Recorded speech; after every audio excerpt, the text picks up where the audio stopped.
del Centro Artístico que organiza la Localía de Patrimonio. Hoy nos acompañan dos grandes amigos y expertos en patrimonio precisamente, que son conocidos por muchas de sus realizaciones, con las cuales no les voy a aburrir contándoles aquí cuáles son las actuaciones de cada uno de ellos. Bueno, la más reciente que han hecho además conjuntamente ha sido la intervención en el Paseo de Romaila con el estudio de impacto patrimonial y todo el estudio arqueológico, y esperemos que eso sirva para dar un paso adelante ya en el proyecto definitivo que consiga ejecutar la obra. Se trata de Ángel Rodríguez Aguilera, que es arqueólogo, conocido por su trabajo en Los Mondragones y otros muchos, y Fernando Acale, doctor arquitecto, que también nos ha deleitado en alguna otra conferencia aquí sobre su rehabilitación parcial de San Juan de Dios, que nos gustaría que la continuara y nos la pudiera volver a explicar. Ha sido recientemente nombrado académico de la Academia de Bellas Artes. Sin más preámbulos, les dejo con ellos, que va a ser muy interesante la disertación. Es, como ya saben, Empedrado y Pavimentos Históricos de Granada, que deriva de un libro que editaron hace poco menos de un año, y que su edición está agotada, y nos gustaría que la Diputación, el Ayuntamiento lo reeditara, porque el libro, la verdad es que falta en muchos sitios, en muchas bibliotecas donde debería de estar, y hay mucha gente que está interesada en adquirirlo. Así que desde aquí hacemos un llamamiento, si hay algún representante municipal, para que traslade a sus superiores la petición del Centro Artístico para que ese libro sea reeditado. Muchísimas gracias por su asistencia y vamos a escucharle a ellos. Adelante. Muchas gracias. Creo que no estamos demasiado. Pero la idea de esta charla, de esta conferencia, al menos así lo hemos planteado tanto Fernando como yo, no es tanto como que nosotros volvamos a contar nuestro trabajo sobre el empedrado y sobre los pavimentos históricos, sino que se pudiera abrir un debate a partir de este encuentro sobre el tipo de pavimento que se pone o que se debe poner en el centro histórico de la ciudad, y qué criterios se deberían seguir. Por lo menos abrir una reflexión para que no nos vayamos encontrando con que cada X tiempo pues encontramos con soluciones dispares y de difícil comprensión. Bien, centrándonos un poco en el objeto de esta charla, conferencia, vamos a empezar a hablar de ese trabajo que desarrollamos hace un tiempo, centrado precisamente en el empedrado granadino. El objeto de esta investigación, el por qué, cuál es el origen de este proyecto, surge del interés de ambos, o del interés de dos disciplinas, personificadas en nosotros dos, la arqueología y la arquitectura, sobre esta realidad. Desde mi caso personal, desde la arqueología, surgen desde el momento en el que nosotros empezamos a hacer intervenciones arqueológicas y constatamos que en el registro arqueológico, durante el proceso de excavación, documentamos distintos tipos de pavimentos empedrados que identificamos como granadinos, que forman parte del acervo de la cultura material de la ciudad, pero que observamos que había diferencias sustanciales a lo largo del tiempo. Eso nos llevó a plantear que no siempre el empedrado granadino había sido lo mismo o era el mismo, y a cuestionarnos, a interrogarnos sobre su origen. Se habían dicho muchas cosas se han planteado muchas hipótesis sobre el origen de esta forma de empedrar o de pavimentar los suelos, si era de origen islámico, si era del siglo XIX, pero realmente no había ninguna información concreta ni contrastada sobre desde cuándo se usa esa forma tan singular y tan granadina de pavimentar los suelos. A partir de esas excavaciones que hemos ido haciendo durante por lo menos 20 años, hemos ido recopilando, cada vez que excavamos un empedrado, hemos recopilando esa información, y fuimos generando un corpus de información lo suficientemente sustancial como para empezar a esa intuición que teníamos al principio de que existían diferencias entre la forma de hacer el empedrado granadino, pues poder darle cuerpo de una hipótesis y de unas teorías. El problema que tiene la arqueología con el empedrado granadino es un problema muy importante, porque nosotros al excavar normalmente el proceso propio de nuestra investigación es destructivo. O sea, para conocer las fases más antiguas tenemos que eliminar las más recientes, y normalmente este tipo de pavimentos aparecen en las partes más superficiales de nuestras excavaciones. Casi siempre, y hasta la fecha se han destruido. Los hemos destruido sistemáticamente porque no hemos sido capaces de valorarlos adecuadamente. ¿Cuál es su importancia y su valor patrimonial? Con este trabajo también hemos pretendido y pretendemos cambiar esa manera de actuar. Es decir, cuando aparece un pavimento histórico de relevancia, aunque sea de Guijarros, aunque sea de Cantor Rodado, si tiene importancia, pues protegerlo y conservarlo adecuadamente. Por eso, cuando empezamos a investigar cuál es el origen del empedrado, empezamos a ver que realmente la forma de hacer el empedrado que llamamos granadino, o empedrado fino, cuando tiene decoraciones del tipo que sea, normalmente geométricas o vegetales, a veces con epigrafía, a veces figurada, ni es de origen islámico, pero tampoco es una innovación ni una aportación propia del siglo XIX, del racionalismo propio de la época. Tenemos que recurrir a las fuentes arqueológicas para observar que esa manera, esa forma de usar la piedra como pavimento, que es una solución muy barata, muy fácil y muy antigua, que se usa desde la prehistoria, aparece ya documentada con el uso de cantos blancos y grises, o blancos y negros, formando composiciones, primero de tipo geométrico, luego con otro tipo de decoraciones, ya desde la antigüedad, desde la protohistoria realmente. Las primeras composiciones de ese tipo aparecen en el Mediterráneo oriental, normalmente en la zona de la antigua Mesopotamia y en el área de Grecia. De hecho, realmente los primeros mosaicos que se hacen, lo que nosotros hoy entendemos como un mosaico, tenemos siempre, cuando hablamos de la palabra mosaico, no imaginamos un mosaico romano.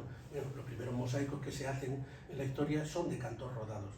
Y esa forma de crear esos pavimentos con esas decoraciones llegan a la península ibérica en torno al siglo VIII a.C. Suelen llegar o aparecen relacionadas con espacios muy singulares, o con espacios de culto, o con tumbas de tipo principesco en la cultura íbera, influenciada por la cultura fenicia. Es decir, es una tradición que viene del Mediterráneo oriental y que se acoge en Hispania. Bien, por tanto, viendo ese origen del empedrado fino, pasamos a otra imagen, vemos cómo incluso alcanza un nivel de complejidad y de valor artístico importante durante época helenística, viendo y entendiendo que esos primeros mosaicos se hacen de esta misma manera que se hace el empedrado en Granada. Nosotros hemos querido cambiar la forma de nombrarlo y queremos hacer entender que el empedrado granadino nuestro es también un mosaico, que en vez de utilizar teselas, en vez de ser un opus teselato, en vez de usar teselas, utiliza cantos de río. Si vemos el empedrado nuestro como un mosaico, adquiere un valor distinto. Ya no lo estamos viendo como un simple pavimento cotidiano que carece de valor, sino que es algo más, que va más allá. Con ese carácter de mosaico debemos de empezar a verlo, como digo, y plantear la conservación de aquellos elementos que sean importantes. Desde el punto de vista arqueológico en la ciudad, ¿cuándo empezamos a tener, o cuándo tenemos constancia de que se usa esta forma de pavimentar? Hemos visto que en todas las excavaciones que se han hecho en la ciudad de Granada, en época medieval, desde por lo menos el siglo XI hasta el siglo XV, nunca se usa ese tipo de pavimento, ni en espacios domésticos ni en espacios públicos. O sea, se usan los empedrados en basto para pavimentar calles, para pavimentar espacios fabriles, alfares, espacios militares, las barbacanas y las puertas de las murallas de la ciudad, pero en los espacios domésticos, en los patios, en los zaguanes de las casas, en las calles, no se utilizó nunca ese tipo de pavimento. No se utilizó en la Granada medieval, pero tampoco se usa en ninguna ciudad de Al-Ándalus. No se utiliza en Córdoba, no se utiliza en Sevilla. Por tanto, la primera conclusión clara que sacamos es que hay que descartar ese origen y esa influencia islámica del empedrado. Cuando llegan a Granada, analizando la arqueología, esos retos que nosotros vamos excavando, vemos que los primeros pavimentos de piedra haciendo composiciones no son anteriores al siglo XVI.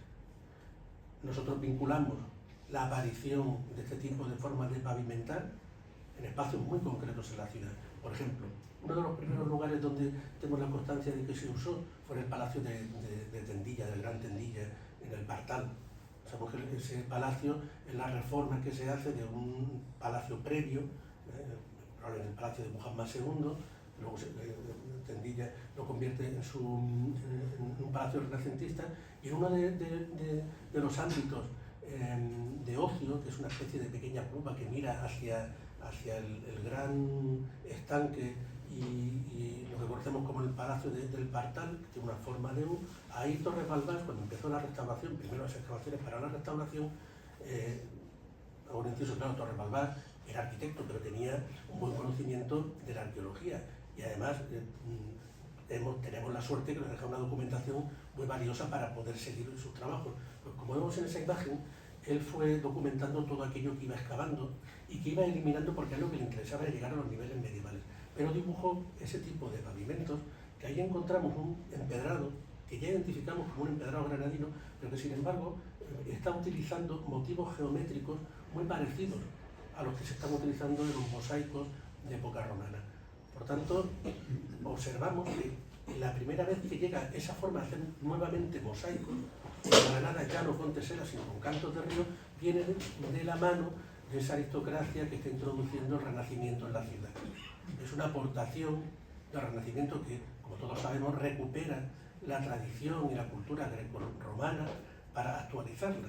Y ¿quiénes son esas personas que nos traen esa nueva influencia cultural? Precisamente los que han estado en Italia, como fue Tendilla, y que son los que aportan esas nuevas tendencias. Por tanto, el empedrado granadino llega a Granada en el 16 y empieza a expandirse primero entre las clases más pudientes, entre la aristocracia urbana de la ciudad. Por eso las otras imágenes que acompañan esta imagen podemos ver cómo son distintos tipos de pavimentos muy sencillos todavía, en el que los motivos suelen ser radiales o geométricos muy esquemáticos.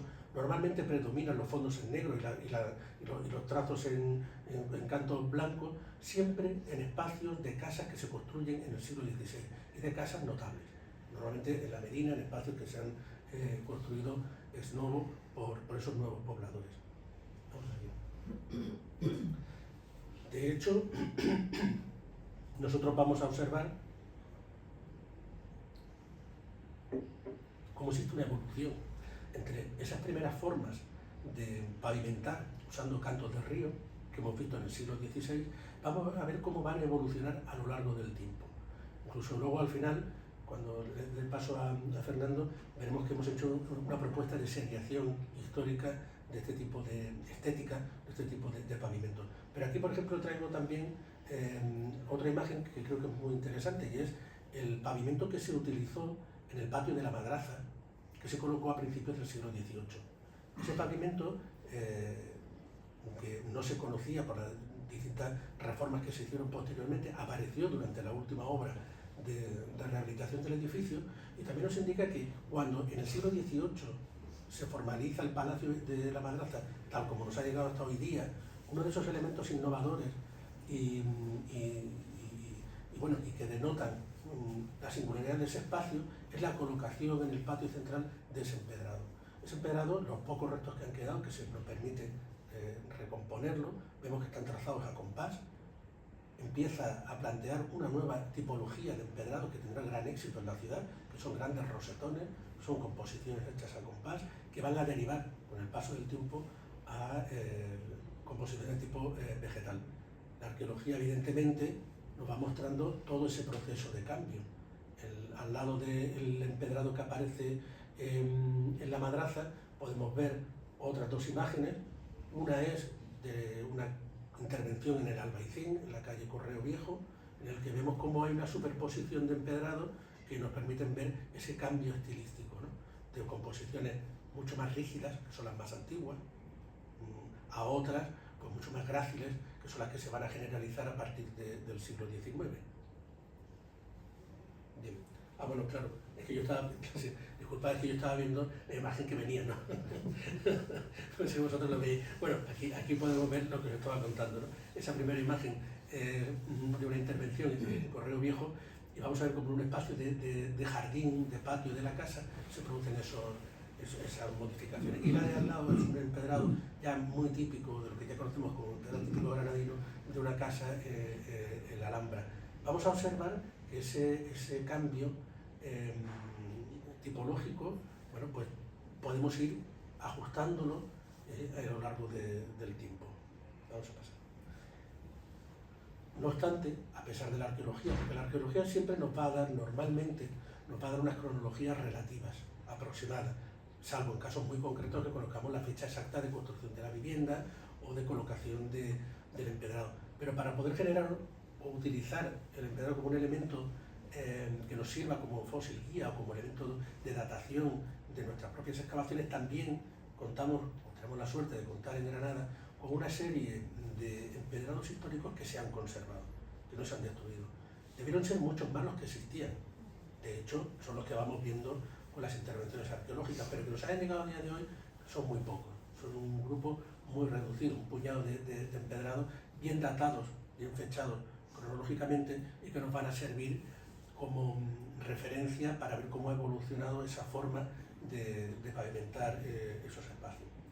En primer lugar, tenemos el de la entrada, compás, del monasterio de la Cartuja, que es quizás uno de los ejemplos más importantes que conservamos en Granada, por extensión y por la complejidad de los motivos. Aquí todavía perdura, como se puede ver, la tradición del siglo XVI de utilizar unas lajas muy pequeñas, colocadas de forma muy prieta y predominando los fondos en negro, más que en blanco, que es lo que se va a generalizar en lo que hoy conocemos como el empedrado que se está utilizando. Y vemos cómo se utilizan tanto motivos heráldicos, geométricos, como unas escenas muy interesantes, ¿no? Escenas costumbristas, hay unas escenas de caza, también hay una escena de un pastoreo de vacas, y si pudiéramos ver con detalle cada uno de esos elementos, veremos que el empedrador, el que se ha dedicado a hacer el empedrado, ha sido muy cuidadoso con todos los detalles, tiene una obra realmente muy fina. Vamos a ver además, o ya empezamos a observar, dónde están apareciendo los empedrados hasta ahora. De momento, vemos que en la arqueología, empedrados de estas características solo aparecen en espacios domésticos, en primer lugar, y dentro del espacio doméstico en espacios de representación, o en lugares muy singulares, normalmente o en los zaguanes de entrada a la casa o en los patios interiores. Pero normalmente no aparecen en otros lugares. No estamos viendo que aparezcan ni en calles ni en plazas. Este caso concreto, como digo, aparece vinculado a un edificio religioso y en la zona de recepción de los fieles. Tiene, por tanto, todo su sentido. Casi nunca se le ha prestado atención. Incluso Gómez Moreno, cuando describe este empedrado, ha pasado casi desaparecido para todo el mundo. Solo, como digo, Gómez Moreno hace una referencia en su guía al empedrado, pero pasa muy de puntillas, ¿no? Incluso se equivoca en la fecha de construcción, pero él hace una referencia que yo creo muy interesante, que es la que nosotros recogemos ahora. Lo relaciona con los antiguos empedrados, con los antiguos mosaicos romanos. Lo relaciona como un ejemplo degradado para él de cómo se hacían ese tipo de mosaicos. Otro ejemplo singular y muy importante, que también no todos los granadinos conocen, es el del patio del claustro principal de la abadía del Sacromonte. Voy a hacer un inciso. Es importante que veamos estos empedrados porque a veces cuando se están haciendo las obras del Sacromonte tuve la duda de que pudiera desaparecer el empedrado, porque rápidamente, antes de que nos demos cuenta, hacen una reforma porque están en mal estado, quieren restaurarlo y cuando te quedas dar cuenta ya ha desaparecido. O han hecho restauraciones que lo desfiguran completamente. Algo parecido ha pasado en este empedrado, ¿no? Incluso se puede ver en esa ortofoto que hay una serie de manchas que distorsionan la lectura. Pero bueno, lo traemos a colación porque es un empedrado también muy singular dentro del que se está haciendo en Granada, porque es una representación alegórica de los continentes, cada uno de ellos situado en una de las esquinas. Y este tiene la fecha de 1718. Entre las alegorías de los continentes, que además no se corresponden con la formalización clásica que conocemos o que se generaliza a partir del 17, cuando se representan esas alegorías, hay toda una serie de motivos geométricos que rellenan el espacio que tendrán gran éxito en la ciudad. Parece que el Sacromonte, sobre todo, y somos conscientes de ello, a partir del 17 y del 18, se genera un fuego cultural que influye en toda la ciudad, y parte de esos motivos geométricos que se están utilizando en el Sacromonte los vemos representados en los empedrados domésticos que aparecen en la ciudad de Granada de la misma época. Hay una clara influencia de lo que está pasando en el Sacromonte con respecto a la ciudad. En esa misma época, de 1756, es otro gran empedrado histórico que nos encontramos en la puerta de la entrada de la iglesia de Santa Isabel la Real. Podemos ver que es muy parecido al que vimos a la reconstrucción hipotética que vimos en la madraza, ¿no? Es una tipología que se fundamenta en las composiciones a rosetón, a compás, forman rosetones, pero vamos a fijarnos como aquí se ha sustituido los fondos de lajas grises oscuros ya por el fondo blanco. Ha cambiado completamente la forma de diseñarlo, y ese cambio va a ser el que perdure hasta hoy día. Pero sin embargo observamos que aunque este empedrado sí lo identificamos de manera muy clara ya con la forma del empedrado granadino actual, se caracteriza por una rigidez que no tiene lo que vamos a reconocer a partir del siglo XIX. Quizás un ejemplo de transición a esas nuevas formas que se generalizan en Granada sea este de la iglesia de San Pedro y San Pablo, que también pasa muy desapercibido. Aquí sucede lo mismo, ¿no? Si nos acercamos a la iglesia vamos a ver hoy día cómo parte del empedrado se encuentra en muy mal estado de conservación, con reparaciones con cemento muy defectuosas. Y si realmente no somos conscientes del valor que tienen estos pavimentos, acabarán perdiéndose, ¿no? Quizás este sea el que pueda tener más riesgo, pero este también es importante, como digo, porque actúa como eslabón entre una época y otra. Como digo, se hace en 1777 en el compás de la iglesia, y empiezan a aparecer elementos herederos del mundo anterior, como son esos heraldos que sujetan las cartelas centrales, que nos recuerdan a los heraldos que hay a la entrada del empedrado de la Cartuja, es decir, elementos, soldados gigantones que tienen un carácter de protección, pero ya empiezan a aparecer elementos vegetales, claramente identificados como vegetales, las margaritas, jarrones con azucenas, composiciones de hojas y de tallos ondulados. Hasta ese momento no los habíamos visto en el empedrado granadino. Empieza a producirse ese cambio, esa nueva forma de empedrar. Y quizás el paso decisivo lo vamos a encontrar en ejemplos muy concretos. Traigo solo uno, hay muchos, ¿no?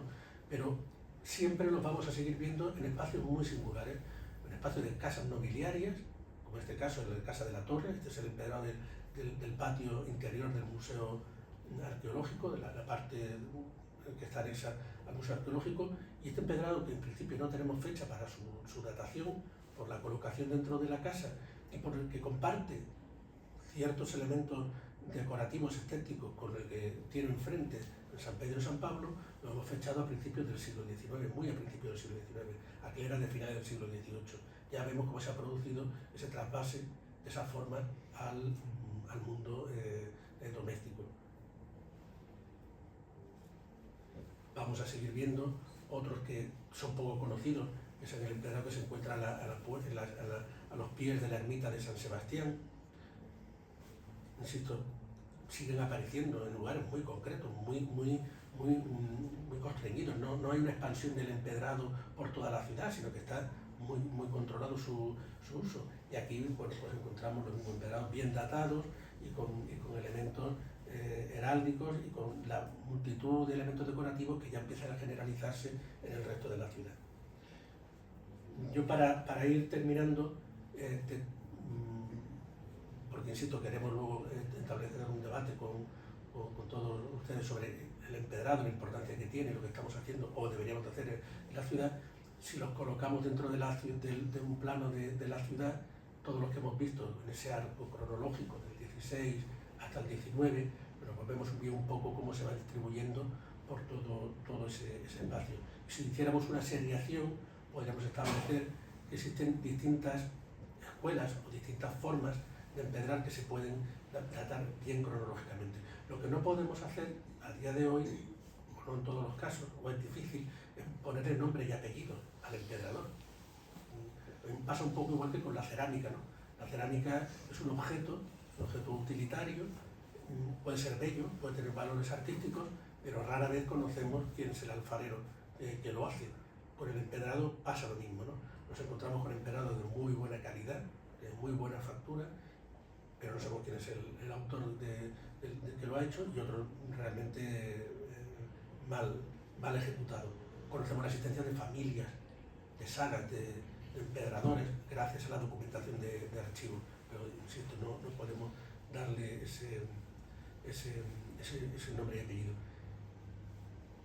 Para recapitular mi parte, el empedrador granadino no se expande por la ciudad como una mancha, ni por barrios históricos concretos. Normalmente vemos que aparece en espacios nobiliarios y a partir del siglo XIX, sobre todo en los Cármenes, o sea, en la figura de esa propiedad que va unida a un huerto, a una zona de cultivo, a una zona de ocio. En ese espacio donde aparece y se usa esencialmente el empedrado, y ha llegado a nosotros como una de las señas de identidad de la ciudad. Llega así porque hay un momento determinado en el que empieza tímidamente a salir de lo privado para irse a lo público. Pero a lo público, y ahora lo contará muy bien Fernando, hay muchos tipos de pavimentos, que son los que predominan, los que tienen importancia porque son utilitarios. El empedrado fino, es decir, el empedrado granadino, se circunscribe a espacios muy concretos, normalmente o acerados o a espacios ajardinados públicos, como son algunas plazas, pero no se produce esa expansión que estamos viendo que ha pasado en estos últimos años, por ejemplo en el Albaicín, ¿no? Que hay un uso de esta técnica donde antes nunca había existido empedrado de esas características. ¿Está bien? ¿Está mal? Bueno, es una cuestión de criterio, también de lo que queramos hacer con nuestro centro histórico y de cómo seamos capaces de entenderlo. Por eso yo termino con una observación que hizo Juan Ramón Jiménez cuando vino a Granada y lo acompañó Federico García Lorca a la ciudad. Cuando le escribe, hace esta reflexión sobre el empedrado granadino que se estaba haciendo en la época, en los años 20. Vemos que esta discusión sobre la forma y lo que hacemos con nuestro pavimento histórico ha sido objeto de debate desde siempre, ¿no? Hay que cuidarlo y hay que conocerlo muy bien para saber dónde lo colocamos. Y en el marco, o en ese contexto de pavimento urbano, que es el que donde sale ahora, yo le dejo la palabra a Fernando que nos cuente cómo ha ido evolucionando nuestros pavimentos. Fernando, para ti.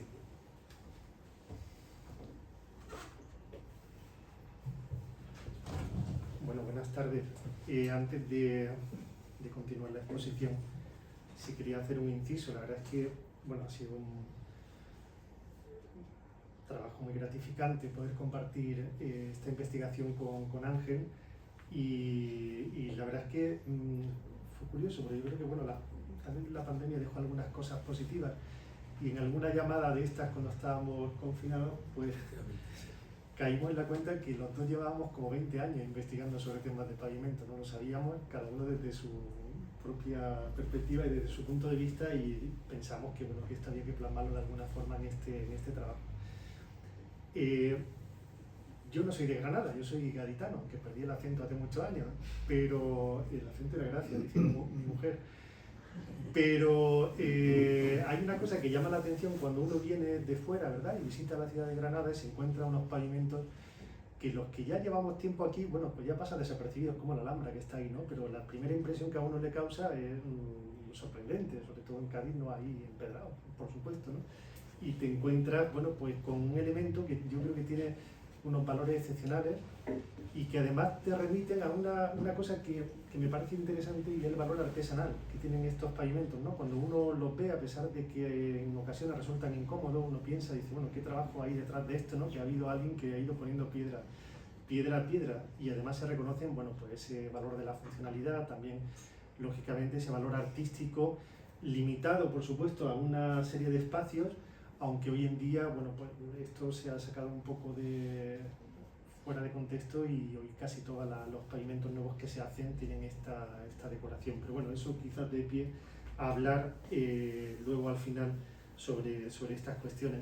Yo voy a hacer de una manera muy rápida, porque tampoco quiero aburrirles con esto, pero sí un recorrido por la historia de la pavimentación urbana de la ciudad, que creo que es muy interesante y que está vinculada también a la evolución social de la población, a las mejoras que se van produciendo, y aunque aparentemente es un elemento menor dentro del urbanismo, pero es fundamental, ¿no? Es fundamental para entender muchas cuestiones, como por ejemplo la salubridad pública de la ciudad y los avances que se producen en este sentido, y que está relacionado, como sabemos, con cuestiones higiénicas, de mortalidad, de epidemia, etc.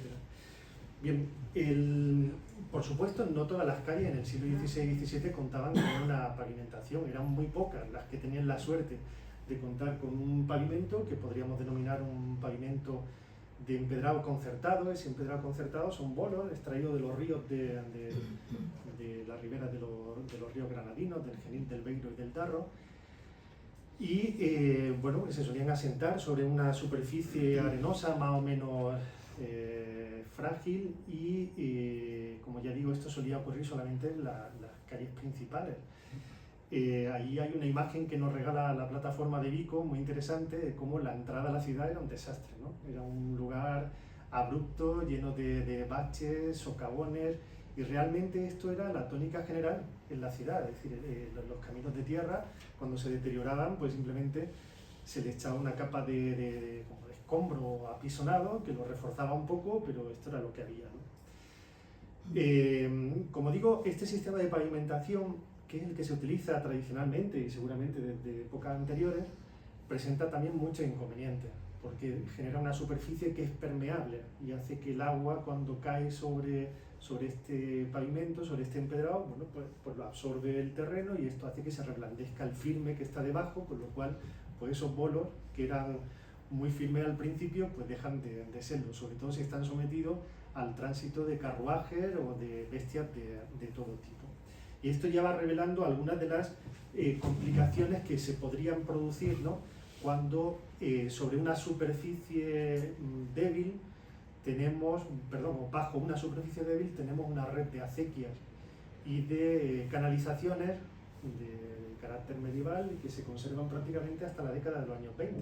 Entonces esto es el gran problema, es decir, hay reparaciones que se hacen continuamente y que esos fontaneros y darreros abren agujeros por toda la ciudad continuamente, a diario, y que luego no tapan convenientemente, y eso hace que con el paso de los carruajes pues los pavimentos se hundan, y ahí viene otra vez el problema y volvemos a empezar con todo, ¿no? Realmente no había una regulación para todo esto. Sí es cierto que las ordenanzas de 1552, luego reeditadas en 1672, pues establecían sobre todo o detectaron que los problemas venían por el tránsito de estos carruajes, y entonces se ponen una serie de limitaciones.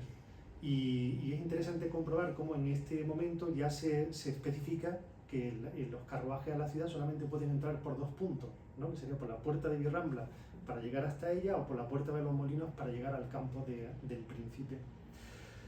Luego hay un momento que yo creo que es bastante interesante, bueno, todo lo que pasa en el siglo XVII, el espacio urbano y la configuración de la ciudad cambia radicalmente, ¿no? Ya las plazas de la ciudad dejan de tener ese sentido donde celebrar justas, torneos y cosas parecidas, y entonces se ve la necesidad de implantar dentro de la propia ciudad eso que es tan agradable que ocurre en la ribera de los ríos, que son las alamedas. Entonces empiezan a reconfigurar los espacios públicos, sembrando arboledas y además colocando una serie de elementos que de alguna forma bueno, pues embellecen esos espacios, ¿no? Con la colocación de fuentes, pilares, monumentos, normalmente religiosos, ¿no? El momento en el que se construye, por ejemplo, bueno, el monumento de la Inmaculada del Triunfo, 1638, o la Cruz del Campo del Príncipe, ¿no? Que convertirá esa plaza al final en esa plaza, gran plaza rectangular o gran plaza mayor, digámoslo así, tal como se concibe en 1513, en un espacio de forma trapezoidal, pues bueno, porque de alguna forma domestica el espacio a través de estos elementos. Bueno, pues todos estos elementos solían estar asociados también a una pavimentación especial y extraordinaria que se hacía a su alrededor, muchas veces con empedrado decorativo, llamémoslo así, ¿no? De hecho, por ejemplo, sabemos que en la base del Monumento del Triunfo, de la Inmaculada del Triunfo, había unos versos escritos con la propia guija blancas y negras que se utilizaron en su decoración. Todo esto lo sabemos por una descripción que hace Paula de Valladares en 1909, quiero recordar. Y hoy, por desgracia, pues desaparecido. Bien, la entrada o la llegada del siglo XVIII trae consigo también un cambio fundamental en la concepción de lo público, ¿no? Y es, bueno, sobre todo la imposición de un sistema reglamentario, algo fundamental que busca dos cuestiones fundamentales, que es el bienestar de la población y el ornato de la ciudad, ¿vale? Y eso está asociado lógicamente a un mayor cuidado de lo que son las infraestructuras públicas. Entonces se empiezan a cuidar las redes de abastecimiento de agua, se empiezan a hacer sustituciones de esas redes medievales, y una de las cuestiones que entran en este juego es el empedrado. El empedrado porque es algo que, bueno, normalmente cuando vamos por la calle, ¿verdad?, y vamos pisando una acera o un pavimento, es que no reparamos en él, pero si está levantado, enseguida te estás dando cuenta que ahí hay un agujero, que no sé qué, que hay que ver qué es lo que pasa. Bueno, pues imagínense que podría ser esto en el siglo XVIII. Y entonces, a partir de ahí, empiezan a establecerse las primeras reglas de cómo se deben hacer los pavimentos. Localizamos un documento muy interesante en el archivo de la Chancillería, que era, bueno, pues establecía el modo y forma en que se debían de hacer los empedrados. Es un documento de 1743 y en él básicamente se abordan varias cuestiones. La primera de ellas es cómo se deben hacer los empedrados. La segunda es quién costea esto, es decir, se hace partícipe a la población. Es decir, aquí la situación es que tú tienes que pagar lo que te corresponda por el ancho de tu fachada. La calle se divide, el ancho de la calle, en 3 partes, tú asumes el tercio que te toca, el vecino de enfrente el tercio que le corresponde y el centro al propio cabildo, ¿no? Con lo cual, pues esto hace, a través de esta reglamentación que conlleva lógicamente la imposición también de sanciones, pues que en poco tiempo buena parte del empedrado y la pavimentación de la ciudad cambie y se modernice. Una de las cuestiones, por ejemplo, que aparece también, bueno, asociado a toda esta reglamentación o estas modificaciones que se producen en el 18, hay un aumento del control, entre otras cuestiones, porque hay una sectorización de la ciudad por cuarteles, por barrios, y hay un vigilante de cuartel que cuando hay un desperfecto avisa y pone en marcha un poco toda esa mecánica de la reposición o la intervención sobre ese empedrado. Y al final se concluye que una cosa importante es que esas cañerías que discurren por la ciudad se tienen que hacer a una profundidad mayor y que la base de los empedrados debe ser firme y sólida para evitar que se produzcan esos hundimientos. Bueno, en base a este plan de pavimentación trae un dato interesante, y es que entre 1784 y 1792, es decir, en tan solo 8 años, se modifican o se renuevan la pavimentación de 198 calles y plazas de la ciudad, ¿vale? En 8 años, casi 200 calles cambian su pavimento. ¿Qué pasa a partir de ahí? Pues todo lo contrario. A partir de ahí, hasta llegar a 1836, es decir, nos encontramos con 44 años en los que solamente se interviene en 19 calles. Es decir, la situación también agravada por, evidentemente, los cambios políticos y todo lo que ocurre en las primeras décadas del siglo XIX, pero llegamos a 1836 en una situación bastante preocupante. La llegada de los ayuntamientos constitucionales pues trae consigo la organización a través de comisiones. La Comisión de Ornato tiene una función clara, que es la del buen funcionamiento de la ciudad. En líneas generales se controla la edificación, se controlan muchos aspectos de la propia ciudad, y esto conlleva la elaboración o la redacción de una serie de bandos o reglamentos que se van imponiendo periódicamente y que hace que, bueno, pues que la ciudad funcione más o menos. ¿Qué se controlaban en esos bandos? Pues, por ejemplo, que las vacas de leche no pasaran por las aceras. Bueno, pues ya era suficiente para que las aceras al menos se resguardaran del deterioro del paso de los animales. O, por ejemplo, se introduce una especie de régimen sancionador contra los fontaneros y los darreros, y poniéndoles la obligación de que si tenían que levantar un trozo de calle para cambiar una tubería o un atanor o una cañería, que lo hicieran, pero que en el mismo día se quedara cerrado, y si no, pues se les sancionaba. Esto luego se ampliará también al gremio de los albañiles, porque claro, a partir de 1848 estalla en la ciudad un boom inmobiliario impresionante, donde, como ustedes bien saben, toda la ciudad medieval es transformada gracias o a través de ese mecanismo de los proyectos de alineaciones que hace que todo el caserío se sustituya. Entonces está prácticamente durante varias décadas la ciudad en obras por completo, ¿no? Y hay muchos descuidos por parte de los albañiles en el cuidado de esos pavimentos. Incluso empiezan a aparecer las primeras sanciones y lo que sería, bueno, pues esas fianzas de pavimento, ¿verdad?, que pagamos ahora cuando se hace una obra. Bueno, pues esto un poco se inicia en este tiempo. Bien, hay una cuestión alrededor de todas estas comisiones que preocupa mucho, y es cuál sería la mejor forma de pavimentar la ciudad. Y se crea una especie de subcomisión dentro de la de Ornato, que es la comisión de Empiedros, una comisión que surge en el año 1859 y cuyo cometido principalmente es establecer la mejor forma en que se debe pavimentar la ciudad. Todo el mundo lo tiene claro, todo el mundo sabe cuál es la mejor forma, que es con un adoquinado. Es decir, esto ya se está, Madrid ya está adoquinada de arriba abajo y aquí estas cosas llegan más tarde. Claro, aquí la pavimentación urbana de Granada tiene un hándicap importante, no tenemos canteras de granito. Entonces se empiezan a plantear pavimentaciones con adoquinados de Sierra Elvira, pero bueno, son costosas y bueno, al final esta comisión un poco parte de esto, ¿no?, de buscar cuál sería la mejor forma. Y hace un ensayo muy curioso, cogen la calle Duquesa y la dividen en 3 tramos. Entonces cogen desde la esquina de San Juan de Dios hasta la calle Colegios, y ahí hacen una pavimentación con un arrecifado de piedra y un recebo de arena, de piedra machacada con arena. Luego el siguiente tramo, hasta el Botánico, hacen un empedrado concertado como los que se venían utilizando habitualmente. Y el último tramo hasta Trinidad lo hacen con este adoquinado. Entonces, bueno, pues lo someten un poco a distintas pruebas para ver cómo mejorarlo y buscar la mejor solución para implantarlo en la ciudad.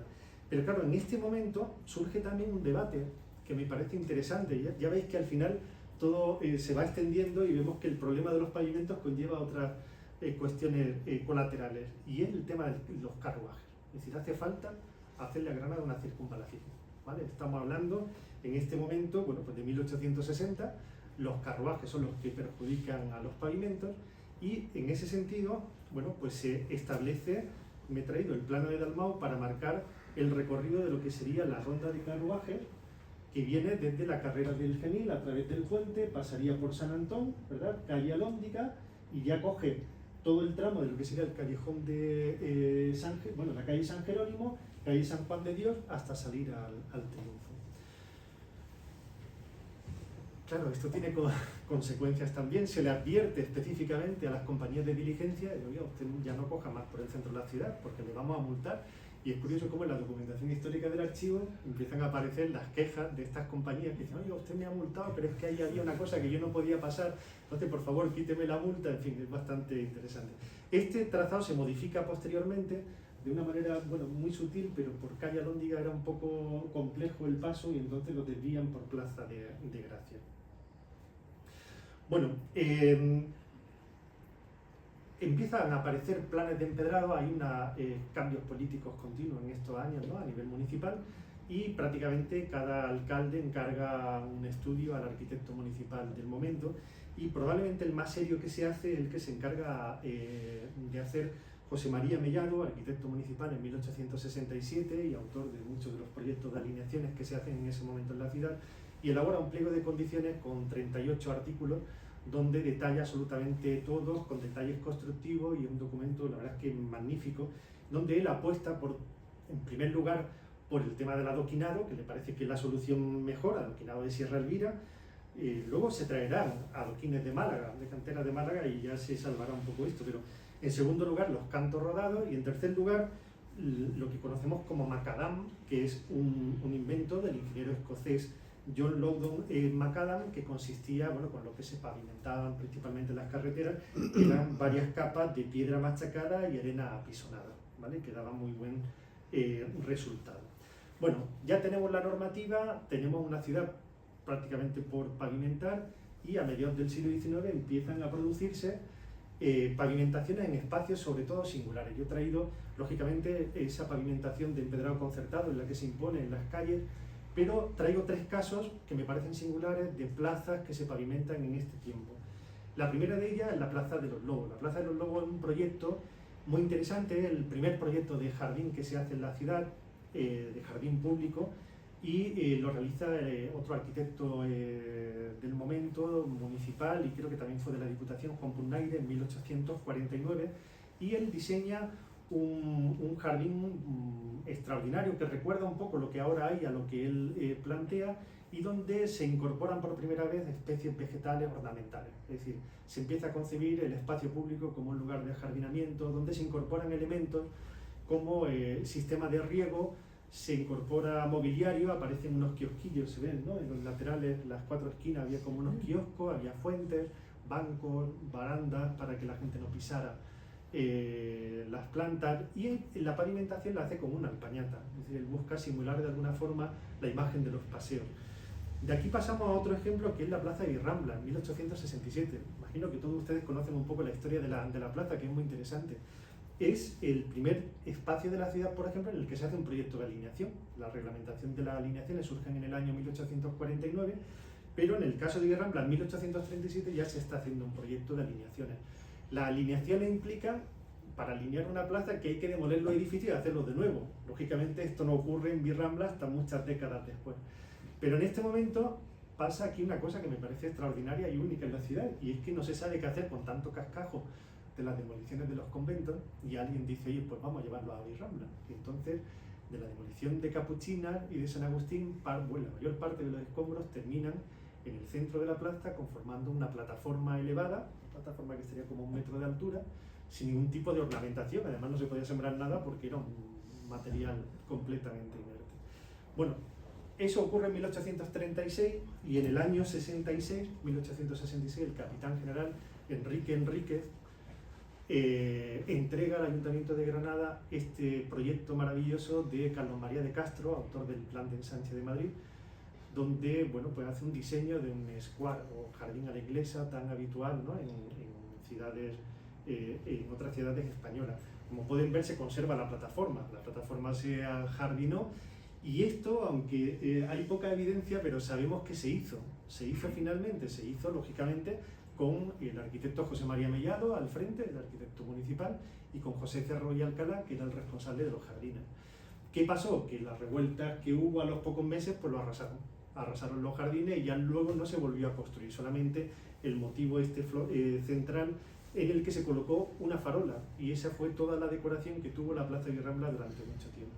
Algunas veces nos hemos preguntado qué pasó con esta plataforma, y en una visita que compartimos Ángel y yo a una obra ahí en lo que era la zapatería, ¿era?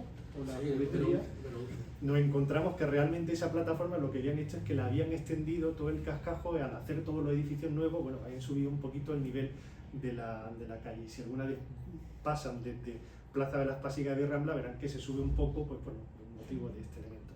Bueno, pues la ejecución de este diseño tan bonito de Carlos María de Castro se granadizó de alguna forma en este otro un poquito más escueto, donde José Cerro y Alcalá proponía la elaboración de una serie de encintados de empedrado decorativo, y hacía hasta 6 pruebas diferentes, ¿no? Para que se eligiera cuál poner.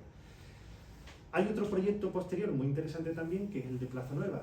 Plaza Nueva tiene 2 proyectos de alineaciones, uno primero de 1861 de José Contreras, donde se respetaba la iglesia de San Gil, porque todavía estaba ahí, y luego, una vez que se decide demoler la iglesia, pues bueno, se hace un cambio, y en 1868 se redacta un segundo proyecto, en este caso por José María Mellado, y que cuenta con la colaboración de Cecilio Díaz de Losada, otro compañero del ayuntamiento, que se encarga de hacer la propuesta de ajardinamiento de la plaza. Bueno, la plaza tenía su complicación también por el quiebro de la Chancillería, por tener la bóveda del río debajo, pero lo más interesante es que aquí se establecen unas reglas que luego se irán implantando o se mantendrán, sobre todo en todas las reformas que se producen a mediados del siglo XX por parte de Gallego Burín, y es colocar un encintado de empedrado fino entre los alcorques de los árboles, ¿vale? Esta es la decoración que aquí hay durante algún tiempo.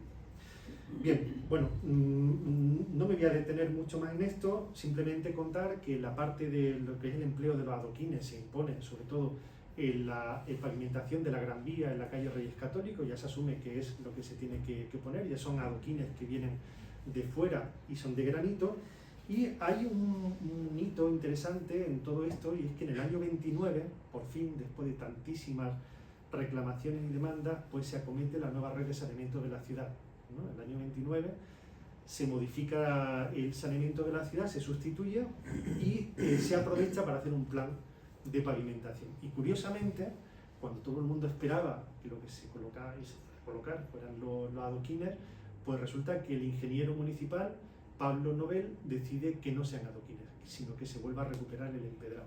Pero introduce una novedad que es fundamental y que hasta hoy ha llegado, y es que en vez de hacer un filme de arena, lo vamos a hacer de hormigón. Entonces se vuelve a hacer compatible el uso del empedrado granadino, del empedrado concertado, ¿vale? Me refiero al de los bolos, pero utilizando una base de hormigón que aísla las canalizaciones, que además es sólido, que al paso de los vehículos resiste. Claro, esto buena parte de la sociedad no lo entendió, y había muchas protestas, por ejemplo, cuando en la calle Elvira se decidió pavimentarla nuevamente con empedrado, cuando todo el entorno de la Gran Vía se estaba haciendo o se había ejecutado con adoquines. ¿Y qué ocurre con el Albaicín? Bueno, el Albaicín queda siempre como un poco olvidado, y en el año 31 Alfredo Rodríguez Orgaz, al frente del ayuntamiento, perdón, de la obra de urbanismo en el ayuntamiento, decide acometer un plan de empedrado de todas las calles, la mayor parte de las calles del Albaicín, bueno, todas, lógicamente las principales, el entorno de Plaza Larga, el entorno de la iglesia, de San Bartolomé. Y él introduce una novedad también en todo esto, y es la utilización de soluciones combinadas, ¿no? Hasta ahora era empedrado y empedrado, y ahora él plantea, por ejemplo, en el proyecto de Plaza Larga, siento que las imágenes no son muy buenas, pero están extraídas de un reportaje que hace el Ideal en el año 35, en mitad de la ejecución, y entonces aquí se empiezan a plantear ya soluciones de ladrillos combinadas con empedrado granadino y empedrado más fino, y entonces, bueno, pues aquí se abre ya un poco la espita de todas las soluciones que vendrán en adelante, que son muy, muy interesantes. Bueno, y por concluir con el repaso un poco a la pavimentación urbana, lo que ocurre en los años 40 con Antonio Gallego Burín. Es decir, aquí se realiza un plan de intervención en el espacio público de la ciudad muy interesante. Lógicamente, Antonio Gallego Burín, bueno, pues tendría sus ideas, pero al frente de la oficina de urbanismo había dos arquitectos excepcionales como eran Miguel Olmedo y Luis Álvarez Cienfuegos, que son los que proyectan la mayor parte de estas intervenciones, en las que se incorpora al espacio público elementos que hoy en día persisten y que todos conocemos, ¿no? Por un lado, si imaginamos, por ejemplo, lo que es la Plaza de los Tiros, pues hay una pavimentación extraordinaria combinada entre adoquines y empedrados, se produce el traslado de elementos ornamentales, se coloca el pilar de San Pedro, el monumento de Isidoro Máiquez, en algunos casos se decoran las fachadas con pinturas, en fin, son un tipo de intervenciones que tratan de embellecer esos espacios de la ciudad. Y concretamente el más significativo es el entorno de la catedral. En el entorno de la catedral se interviene a partir del año 42, es una propuesta global, pero no hemos conseguido encontrar un documento que recoja todo de golpe, pero bueno, le hemos podido hacer seguimiento a través de la prensa y hemos entendido, bueno, pues que efectivamente aquí había un planteamiento global de intervención que empieza por la calle Oficios, ¿no? Se desmonta la verja colocada en el año 1915 y se despieza, ¿verdad? Y se recoloca en distintos puntos, en la entrada y en la salida de la calle Oficios. Se interviene en el atrio también de la Capilla Real con esta pavimentación.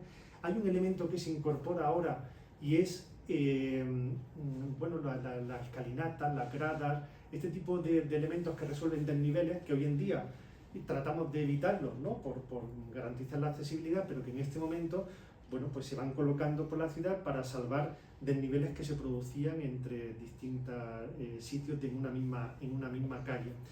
Bien, bueno, todos conocemos la imagen de la calle Oficios, luego se extiende hacia el Palacio Arzobispal, donde, como pueden ver, había un adoquinado resistente y magnífico. Ya la intervención que se produce no es para estrictamente funcional, sino que se va buscando la ornamentación y la belleza de la ciudad, y en este caso pues se sustituye todo esto por bueno, pues todos estos recursos que estamos comentando, como es el pollete de separación con la calle Libreros, que permite tener una plaza completamente horizontal, se decora la fachada posterior, se coloca el monumento de Alonso Cano y sobre todo se diseña una pavimentación, a mi entender extraordinaria, que es la que llega luego hasta la Plaza de las Pasiegas, donde bueno, pues se quita también ese adoquinado y se sacan esos dos niveles conectados por las tres escaleras de tres peldaños.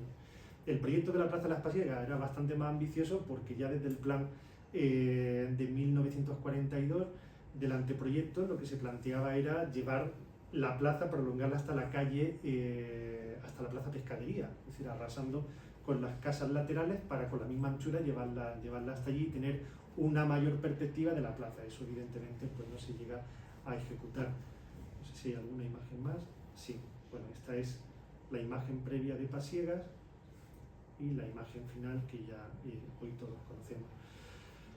Bueno, la verdad es que, como dice Ángel, los pavimentos domésticos son vulnerables muchas veces porque son desconocidos y no hay mucho control, ¿no? Es decir, yo tengo un pavimento en mi casa, tengo que cambiar una tubería, pues no tengo ningún problema en hacer el cambio y esto está a la orden del día. Los pavimentos urbanos, bueno, pues yo creo que este trabajo a lo mejor ayuda también a que de alguna forma, bueno, pues que también los distintos planeamientos regulen de alguna forma estas cuestiones, que no queden tanto al azar, ¿no? Nos dan un poco la impresión de que al final los diseños que se van poniendo en la ciudad, que entendemos que bueno, son valiosos desde ese punto de vista, de algo que es artesanal y que embellece la ciudad, pero bueno, yo creo que el empedrado concertado histórico que todavía persiste en calles como por ejemplo la calle San José, ¿no? Que lo conserva perfectamente, pues bueno, es también un signo de identidad del barrio y de la ciudad. Bueno, yo termino aquí y si quieren ustedes hacer alguna pregunta o entablar un debate, estaría muy bien.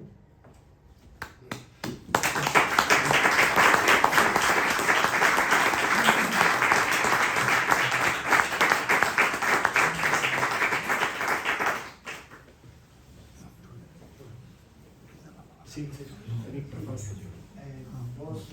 Una pregunta sobre el factor humano que interviene, pero antes una pequeña anécdota. Ayer le envié una foto a una amiga, estaba haciendo una foto de la carrera de la Virgen y lo primero que me dijo, ni basílica ni nada, dice, es que es suelo más bonito. El empedrado que hay allí en la carrera de la Virgen, que es, no nos fijamos, pero no caí. No le estaba enviando una foto del empedrado, estaba enviando una foto de la basílica y de la Virgen. Lo primero que me dijo es eso. Quería preguntar sobre los intervinientes, es que hemos empezado a hablar de ese tema del pavimento, decía que venía hoy aquí, y ha salido una duda. Primero, has mencionado los darreros, ¿no? Fontaneros y darreros. Darreros, ¿de dónde provienen? No tiene nada que ver con el darro, supongo. No, bueno, aquí en Granada es que se hace extensivo el término de darro a lo que sería el saneamiento, el colector de saneamiento. Los darreros son los que están trabajando en el saneamiento. En el saneamiento. No, la pregunta era, hay los pavimentos domésticos, que es evidente que sea un arquitecto y que los diseñe y luego un artesano que los ejecute. Luego hay los pavimentos interurbanos, que puedan ser los ingenieros de caminos, de obras públicas. La duda que teníamos eran los pavimentos urbanos, ya os he mencionado ya varias veces en los arquitectos municipales. Yo no sabía si en los pavimentos urbanos, en las vías urbanas, me refiero, incluso a las plazas, que también hay vías y plazas, ¿no? Si son ingenieros de caminos o de obras públicas o son arquitectos. Por lo que tú has dicho ya me has contestado un poco. Yo pensaba que igual que los interurbanos son los ingenieros de caminos y de obras públicas, en la ciudad no dejaban de ser vías también, vías y que también intervenían ese tipo de técnicos. Bueno, vamos a ver, en este tiempo la figura del ingeniero de camino no sé si estaba muy definida, entonces era el arquitecto municipal el que tomaba la rienda. De todas formas, piensa una cosa, no hay una componente ornamental o de diseño en estos pavimentos, hay unas reglas de cómo colocarlos para que funcionen. Y eso lo establecen ellos con esos pliegos de condiciones a los que se tiene que atener todas las pavimentaciones que se hagan en la ciudad. Suelen ser muy efímeras porque luego al poco tiempo llegaba otro alcalde y encargaba otro estudio, pero bueno, al final todos tenían más o menos el mismo contenido y la misma base. Entonces realmente diseños como tal, salvo estas florituras que hemos visto en la cenefa de Rambla, cosas así, no entraban, pero solían ser los arquitectos. Eso es claro. no tengo claro que tiene que ser o un paisajista, un arquitecto que haga ese diseño. Me refiero a lo que son las vías. Las vías, al pavimento de las vías, de las calles. ¿Quién determina esas normativas? ¿Qué técnico? ¿Es un arquitecto o es un ingeniero de caminos? Sí. Eso es lo que quería preguntar. Bueno, no sé si, Francisco, ¿tú quieres contestar algo de esto? O... Normalmente las personas que están diseñando los espacios urbanos son en el ayuntamiento, desde la dirección de obras, son ingenieros técnicos de obras públicas. Arquitectos, no sé si en otros momentos ha habido muchos arquitectos en el ayuntamiento, pero en este momento arquitectos que tampoco, y casi toda la gente que hay el personal son muchas veces arquitectos técnicos que han devenido ingenieros de la edificación o ingenieros técnicos de obras públicas, que son fundamentalmente los que, supongo que en colaboración con las empresas. Con las empresas que hacen los empedrados, pues a nosotros todo lo que presentan en la Delegación de Cultura normalmente viene firmado por personas que son ingenieros en general, de diferentes disciplinas, pero normalmente de ingeniería. Entonces falta personas un poco especializadas en el estudio y el diseño del espacio urbano, que es una función más reservada tradicionalmente a los arquitectos, y eso se echa en falta en estos momentos, ¿no? Que en parte forma parte del problema. Y yo sí quería comentar, y aprovecho, bueno, en primer lugar daros la enhorabuena por el libro y por el trabajo científico que esto supone, y luego sí quería comentar que creo que desde el punto de vista de la problemática de fondo de la sustitución de los empedrados en el Albaicín, en gran medida, a mí no me preocupa tanto la extensión del empedrado, porque creo que sí que es cierto que se ha excedido un poco, pero relativamente, y luego yo creo que en la medida de nuestras competencias desde la Delegación de Cultura, las instrucciones que se están dando fue que se sea comedido con la utilización del empedrado artístico y con los diseños del mismo, que los diseños sean lo más austeros posible. Y aquí está mi compañera Gloria, que ya se ha dedicado mucho tiempo a reunirse con el ayuntamiento por este tema, ¿no?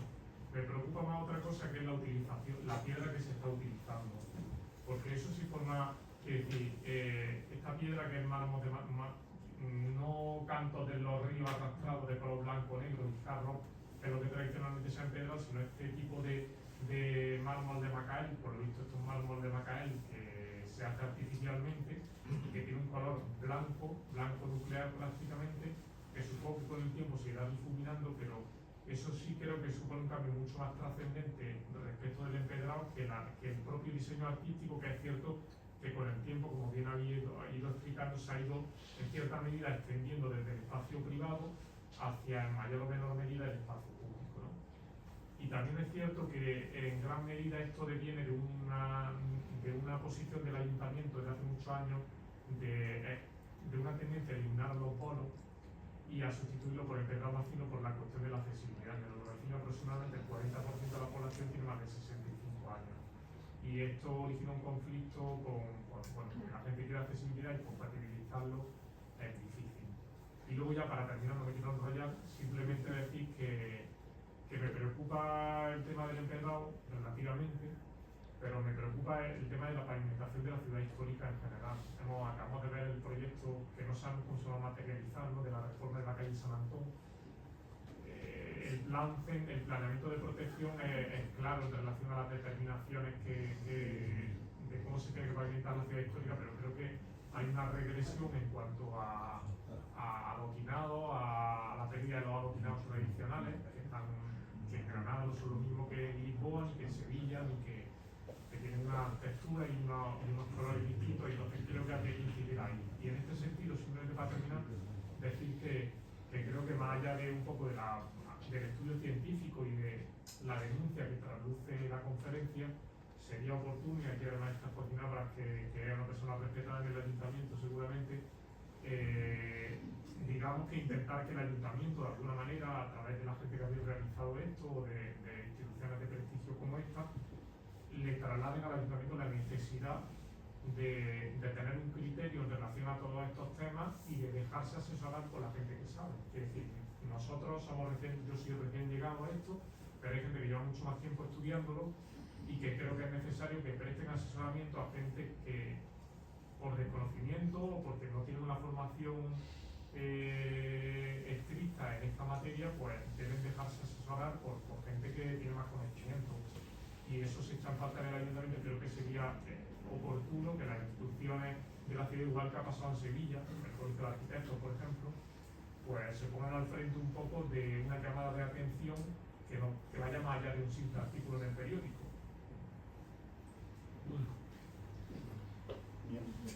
Miguel. Yo quería aclarar una cosa. En la ciudad se interviene de dos maneras. Una es la intervención ordinaria, que sí la suelen hacer funcionarios municipales, ingenieros, arquitectos, lo que haya en el momento, no lo que corresponda. Y otra, ciertos concursos que se hacen para determinados espacios, en donde sí que ahí puede participar más una intervención de diseño más específico. Pero sí es cierto que la ciudad de Granada no ha tenido nunca claro qué sería un plan de pavimentación. No ha tenido nunca un diseño claro. Digo, en los tiempos que yo conozco, en los tiempos históricos, tú has enseñado algunas propuestas, pero no la ha tenido. Tiene un lastre importante también en cuanto, y lo has reseñado tú, el tema de los adoquinados, en cuanto que no tiene canteras de piedras duras. Entonces, todos los pavimentos que se han hecho de Sierra Elvira en la ciudad son unos pavimentos peligrosísimos porque se pulen por el paso de las personas y son muy peligrosos cuando llueve. Y como hemos cambiado los conceptos, porque ahora la ciudad tiene que ser usable, pero usable por todos. Entonces, los pavimentos de bolos deberían estar muy restringidos y ser muy pocos, porque tienen que ser transitables. Si una persona con bastón, una persona con andador, no puede o dificulta mucho y tiene mucho problema de caída. Quiero decir, los tiempos cambian y las necesidades son otras. Siempre se habla muy mal de los pavimentos de adoquín de hormigón, porque parece, oye, pues el pavimento de adoquín de hormigón en una ciudad que no tiene piedras duras es un pavimento bastante bueno porque tiene rugosidad.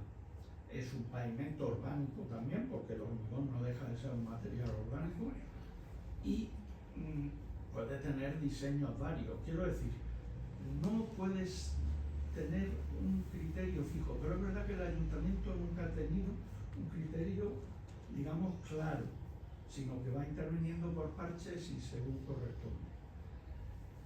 Yo estoy viendo algunas intervenciones ahora que me preocupan también porque vuelve a ser lo mismo. A mí me preocupa mucho la accesibilidad, pero no ahora que soy mayor, sino me preocupa desde hace 40 años que empecé a trabajar, o algo más. Me quedo corto ya.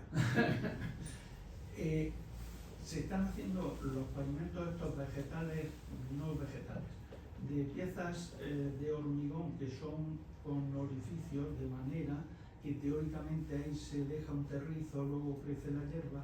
Son pavimentos irregulares, también muy poco adecuados para el tráfico de personas. Hay que ser muy cuidadoso en eso. Los bordillos deben de ser bordillos y deben de ser claros. No se deben hacer inventos como en la Gran Vía con un bordillo inclinado en dos planos, un bordillo que no lo ve una persona que tenga dificultad y que son muy peligrosos. Esto lo digo como una crítica a los arquitectos, porque eso es un diseño de arquitecto. Luego, ¿qué hay que hacer? Conservar los pavimentos que tenemos, mantenerlos donde se puedan mantener, estudiarlos bien, no trasladar el pavimento de grado decorativo a toda la ciudad, que eso ha sido un desastre, porque el pavimento decorativo era emblemático y por tanto estaba en espacios singulares. Lo había explicado perfectamente. Te he dicho antes de entrar que me interesaba mucho el tema y me ha parecido muy interesante. Pero yo sí le pediría a la ciudad eso, un estudio de pavimentos, pero con una visión global, sin sectarismo de que vamos a poner este o el otro, habrá que poner el más adecuado, y sin olvidar nunca la accesibilidad. En los tiempos que corren no se puede permitir ninguna ciudad, ni siquiera en intervenciones en espacios monumentales, no tener como valor predominante la accesibilidad.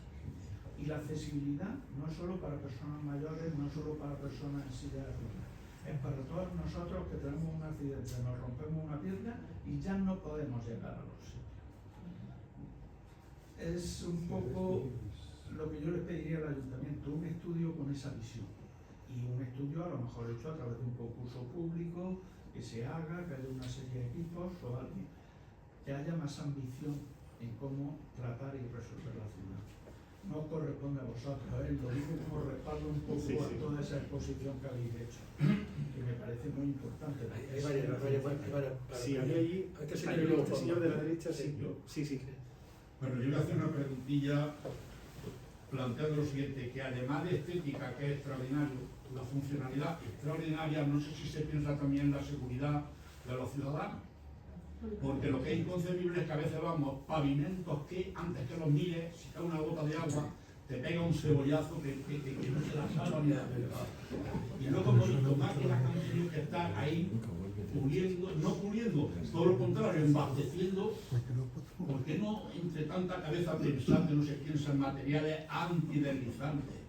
Y luego las obras se supervisan para que cuando vaya esas losas que ponen se carga de agua la junta y te da unos chorretazos que va con un pantalón que te pone, pero luego el tema del vertido de agua y etcétera, es que pasa cualquier coche y traca te puede poner como... Entonces son cosillas que parecen que no, pero viene una persona, te pones tú a un lado, le va a hacer el paso, pisa el bordillo, con más brillo que una bola de billar, te pega un leñazo que arde. Es decir, que la seguridad yo propondría que se cuide por encima de la estética y de todo lo demás. Porque ¿qué pasa? Una cosa, yo creo que dependiendo de los espacios de cada ciudad, corresponderán pavimentos diferentes, ¿no? Y a ver si se unifica un poquito Granada. Granada es que es multicolor y multi de todo, ¿eh? Yo no sé si es que los presupuestos no llegan, se hacen por trozos cada 100 metros cuadrados, que de hecho más multicolor yo no lo he visto en ningún lado. Y les voy a poner un ejemplo de cosa práctica, que yo no soy amigo de eso, pero bueno, porque estética no tiene nada. Yo vivo en la calle Avenida. Hicieron la mitad de la calle. Bueno, porque la otra es adoquín, vas con el coche, pero llega a un tramo de unos 60, 70 metros, una auténtica maravilla. Señores, echaron un compacto, yo no sé lo que echaron, luego asfaltaron, pusieron una malla metálica, han quedado con unos ¿cómo se llama? Unos adoquines perfectos, llueve y el agua y no se acumula ni de coña, no te escurre ni de coña y pasan los coches que están continuamente pasados, porque la otra vez que aquí, Teatronal, San Antón, no se oyen siquiera. Eso llama ser práctico, ser útil y, oye, fíjate que es folletado. Pero va andando y no te escurre. No es lo mismo que, bueno, perdonar la expresión así, porque creo que a nivel coloquial no es experto en la materia, pero no sé si me habría. Juanma,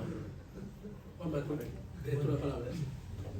Yo oigo mucho siempre que hay que hacer estudios, siempre estamos con la teoría. Es que la historia no nos ha enseñado ya qué es lo más adecuado para la ciudad de Granada. No. Es verdad que los adoquines son fantásticos cuando están bien colocados. Uno va a París y recorre todas las calles de París y es completamente plana.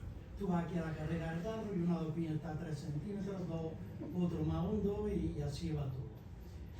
Entonces, cuando salen a concurso arreglos de plaza, eso es lo más desastroso del mundo para mí, porque cada uno tiene su color, su opinión y su forma. Y hay que homologar un poco todo. Es decir, si uno va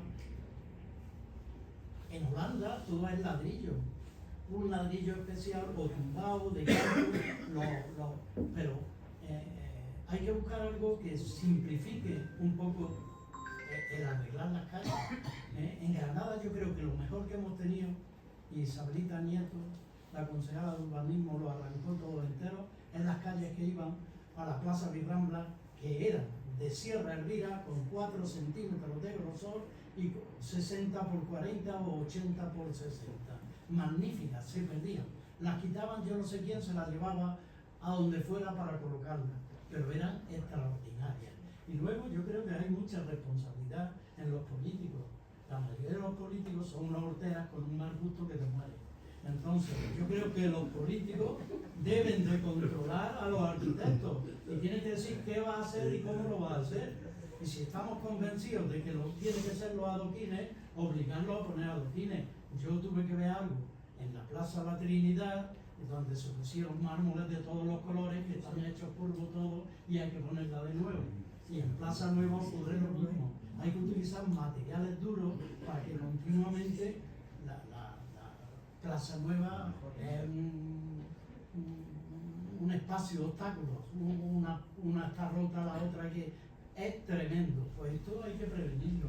Y creo que es fácil. Y no hay que hacer tanto estudio. Hay que ponerse a trabajar. Esto es lo que necesita Granada. Gente con coraje y con ganas de trabajar. Y que los políticos sean los primeros que marquen el paso y marquen el sitio por donde hay que ir. Pero no que cada uno que llega tenga un gusto diferente de lo que ha hecho el uno, al otro no le gusta y a los 2 años lo levanta entero y lo pone nuevo. Así no podemos funcionar nunca. Y luego, en cuanto hay una cosa, en cuanto a las calles del Albaicín, yo vivo en el Albaicín, a mí me gusta mucho el empedrado, pero sin pasarse, que pegamos dolteras. Hay momentos en que ya los dibujitos te vuelven locos. Entonces hay que ser... Claro. Y luego otra cosa, ¿por qué no habéis aprovechado para quitar escalones? Que donde había 4 habéis puesto 8. No. Francisco, no le eches la culpa a Francisco, que es de cultura y no del ayuntamiento.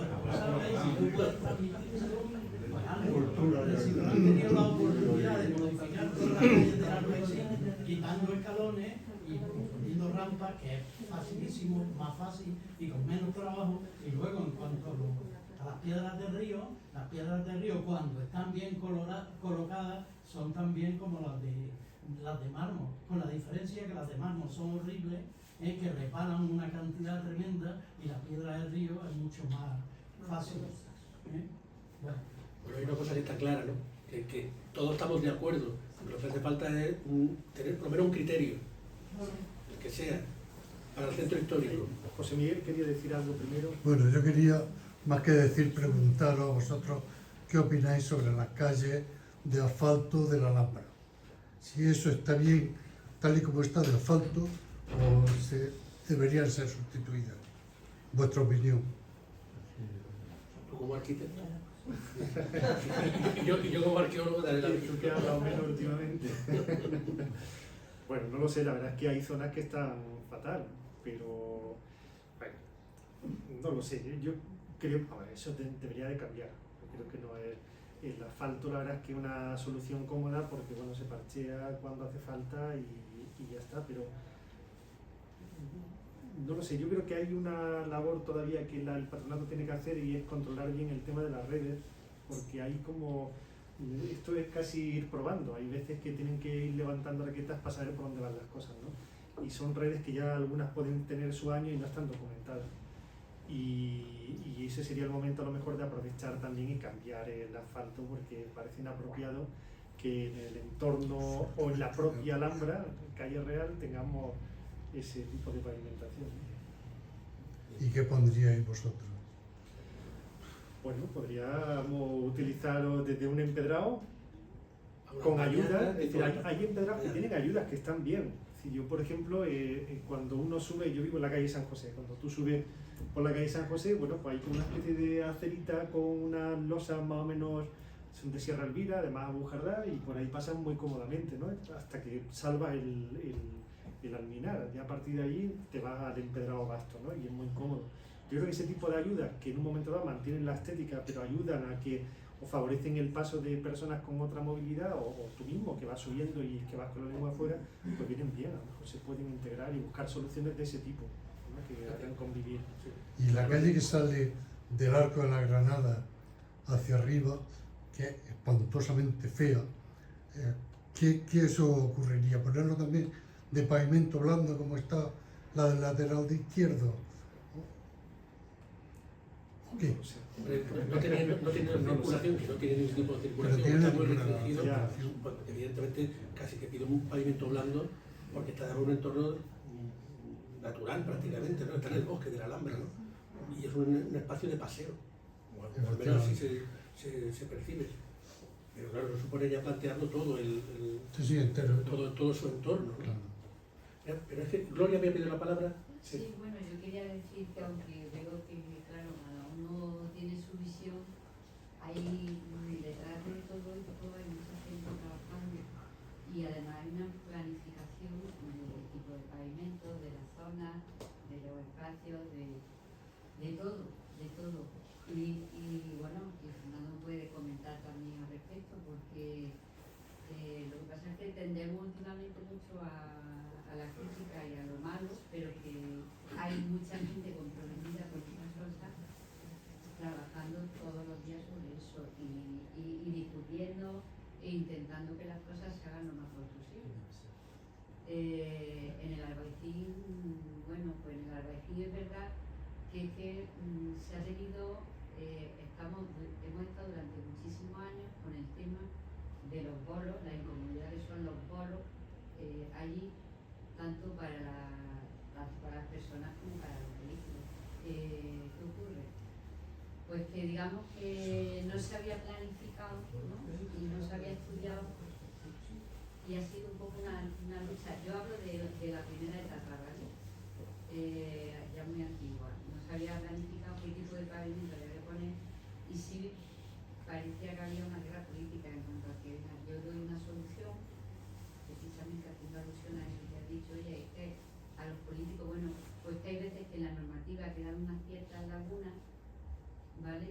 Que hacen que, no sé si me explico, que hacen que se tomen decisiones así muy bruscas, y en función de lo que la ciudadanía y la política también, pues al final salen soluciones, unas mejores y otras peores. Y al día de hoy yo creo que el Albaicín más o menos está compatibilizando ese problema, pero también es cierto que se ha acabado con la visión que se tenía del Albaicín, porque oye, todos sabemos, hemos ido a Cáceres y está aquello lleno de piedras, sabemos que tenemos que para visitar esa zona vamos con nuestras zapatillas, y yo creo que es una ciudad en la que no ha tenido tanta polémica como aquí, por ejemplo, el Albaicín, el interior del Albaicín no lo ha tenido. El que vive por esa zona, pues se va a una zona donde, perdona, parece muy bestia el hecho de decir, pero bueno, si queremos conservar un patrimonio con unas condiciones concretas, se intenta compatibilizarlo todo, pero claro, no puede ser. Ahí están los arquitectos, que yo creo que son los que realmente, desde mi punto de vista, son los que planifican y los que pueden orientar mejor, pero es cierto que luego hay muchas disciplinas, los ingenieros, los aparejadores, que van respondiendo en el día a día, que quizás pues a lo mejor pues es la normativa la única que determina. No sé si me he explicado. Sí, Ahora, si los responsables son ellos, vosotros, me da igual, pero contáis con los vecinos, habláis con ellos, veis la problemática que tiene cuando arregláis una calle. No, pues yo no hablo nunca con Una puntualización muy breve. No se puede comparar el Albaicín con Cáceres, porque Cáceres es una ciudad donde no viven las personas, la ciudad monumental, la que se visita. Y el Albaicín está lleno de habitantes, bueno, cada vez menos, pero el Albaicín hay que verlo como una ciudad vívida, y por tanto tiene que estar con las condiciones que necesitan las personas que viven en la ciudad. No tiene nada que ver con una parte patrimonial. Pero que se está conservando. Mira, que había una pregunta. No. Sí. Un pequeño comentario. Primero, daros las gracias y decir que me gusta mucho. No conocía al arquitecto, conocía al arqueólogo y me gusta seguirlo, porque nunca lo paso mal. Pero que Por eso hay arquitectos y arquitectos, ¿sabes? Porque los arquitectos, hay arquitectos como los que hicieron la Gran Vía, con esos filos de hierro y esas puestas, el nombre de la calle en el suelo que tropieza, unas cosas tan absurdas, pero en fin, quería poner y esas lámparas, que sí, hay arquitectos, pero yo también conozco otros arquitectos maravillosos que no son tan... Bueno, eso ya está dicho. Mira. Y lo que venía yo a decir es lo siguiente, las calles tienen tres fachadas, que son esta y el suelo. Entonces yo, ya que soy viejo, pues me gusta recordar Granada, y me gusta pensar cómo era, y podría poner muchos ejemplos de dónde está el cambio. Por ejemplo, quiero hablar de la calle San Matías. La calle San Matías yo la recuerdo cuando bajaban los carros con sus adoquines de granito, que son tal, bajaban. ¿Qué carros eran? Los de basura, en los que por las mañanas bajaban. Yo soy muy mayor y eso no lo conocéis vosotros, pero a las 10 de la mañana Granada era un desfile de carros con burros tal y cual que iban luego por la carretera de Armilla, y yo lo recuerdo perfectamente. Pero yo, ¿qué me ha cambiado en esa calle San Matías? A mí lo que me ha cambiado es la fachada y el suelo. Estas están prácticamente iguales. Pensar, ¿quién sería el cerebro que puso en una calle donde pasan coches, yo no sé si deben pasar o no, entonces mantienen 2 metros con 3 justo desde abajo hasta arriba recto, para que pasen bien los coches? Y una acera a los peatones que aumenta, disminuye, aumenta, entonces pasa en capitanía y como está hecho los 2,20 para que pasen los coches, es que no puedo, y ni siquiera hay algo, bueno, no sé quién fue el Lumbrera, pero el auténtico Lumbrera fue porque las canalizaciones de agua las puso donde yo piso, no donde pisan los coches. Entonces, donde yo piso, fijaros por favor, hay una cosita y luego hay una canalita de mármol que resbala cuando llueve, que no te puedes imaginar. Es de loco, vamos, y lo del medio, cada vez que es de la piedra esa blanda, que no sé, me digáis que la traen de China, no creo que sea de China la piedra, será de Serralvira, pero yo he visto las motos cómo se caen cuando llueve. Y decir, lo guardia de urbano, dice, ya va a caer el siguiente. Lo que voy a decir es lo siguiente, ¿quién diseña eso? ¿Quién es, si es el arquitecto? ¿Quién es el Lumbrera? ¿Quién es el tío que me pone a mí que pasen los coches, que yo me resbale porque tiene que darle salida por el centro al agua y no poner una cosa resbalosa por donde yo paso? Bueno, no quiero yo explicar más, sino que recuerdo la calle como era, y recuerdo la fachada, y recuerdo la otra fachada, que es el pavimento, que es lo que nos trae. Está claro mucho antes que este es un tema que interesa mucho a todos. Pero volviendo a lo del Albaicín, Fernando, hay una cosa que está muy clara. Cuando hemos hecho unas visitas, unos paseos por el Albaicín, los que lo han hecho con nosotros, cuando empezamos en la parte de arriba y llegamos hasta abajo, hasta el Darro, y podemos observar todos los cambios que se han ido produciendo en el pavimento. Eso es lo que en un centro histórico creo que se debe evitar. O sea, podemos casi seguir la política de cada gobierno municipal que ha habido en la ciudad. Vas bajando y hay un tipo de empedrado, luego hay otro, luego hay otro y luego hay otro. Entonces, eso es lo que quizás hay que evitar en el centro histórico. Habrá que ir a una política de consenso de cómo queremos que sea nuestro centro histórico y que sea ya permanente. Evidentemente sin renunciar a la accesibilidad, a la seguridad, a todas esas cuestiones que son fundamentales para los ciudadanos, que somos los que tenemos que usar la calle. Bueno, muy interesante el debate. Podríamos estar aquí un montón de tiempo más, pero el tiempo se nos acaba. Quiero darle las gracias a todos por su asistencia, por su colaboración. También recordarles que quien no sea todavía miembro del Centro Artístico está invitado a participar y a formar parte de esta gran familia. Y les esperamos en la próxima ocasión, dándole las gracias de nuevo a nuestros queridos Fernando y Ángel.